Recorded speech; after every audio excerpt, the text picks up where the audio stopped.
অনেক মুসল্লি আছে, অনেক বান্দা আছে, রমজান মাস আসলে বাবা রে রোজা তো রাখতে চাইছিলাম, তো এবার একটু গ্যাসের চাপ বেশি।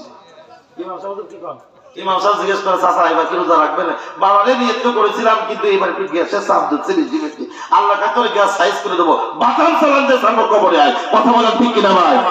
আমি আপনাদের বলে গেলাম, নিয়ত রাখেন, আল্লাহ তুমি যদি আমার অমুক রোগ থেকে মুক্তি করো, আমি যদি রোজা রাখতে পারি, আল্লাহ নিয়ত করলাম এই বছর একটা রোজাও ভাঙবো না। কি ভাই নিয়ত করে যাবে না? নিয়ত করে যাবে না ভাই? নিয়ত করবেন। ইন্নামাল আমালু বিন্নিয়াত, নিয়তের ভিতরে বরকত আছে। আখির নবীর উম্মত আর করেন, অন্যান্য নবীর উম্মত না। সিন্নি খাইলাম কাদ্দারা মোল্লা চিনলাম না, নবীর চিনি না। আসেন ওয়া এবার আগাই যাইতেছি। কষ্ট আছে বাবা? কষ্ট হলে বলবেন আমি ছেড়ে দেবো, কষ্ট দিব না, আমি সেই ছেলে না। বন্ধুগণ আমার, বাবাদের আমার, আল্লাহ নবীর সাহাবীদের কথা আপনাদের বলতেছিলাম। সাহাবীদেরকে কেন অনুসরণ করতে হবে? বাজান ডোন্ট মাইন্ড, মনে কিছু করবেন না। অনেকে আল্লাহ মানে নবী মানে না। আমার সাথে সবাই আমি আপনাদের কাছে জানতে চাই, আল্লাহ যে আল্লাহ আর আল্লাহ যে আছে এটা মনে হিন্দুরা জানে না। একজন কোশ্চেন যে আল্লাহ যে একার আল্লাহ যে আছে এটা হিন্দুরা জানে না, ইহুদি জানে না, খ্রিস্টান জানে না, আবু জাহেল জানে না।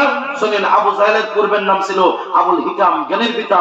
আমার নবীকে না মানার কারণে তার নাম আবু জাহেল। আল্লাহ বলে যে আমার হাবিবকে মানে না, সে তো জ্ঞানের পিতা হতে পারে না, সে মূর্খের পিতা। ধরে বলেন ঠিক কিনা?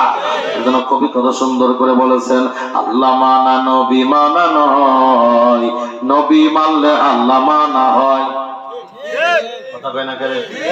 অনেকে নবীকে মানে না, আল্লাহকে মানতে চায়। আল্লাহ বলে না না না না না না, আমার হাবিবকে যে মানে না সে আমাকে মানতে পারে না। কারণ বান্দা আমি শিখাই দিলাম, 5 টাকা ফারুল্লাহ, গুনাহ করেছো আমার কাছে আর মাপ পাইবা, আর মাপ চাইবা।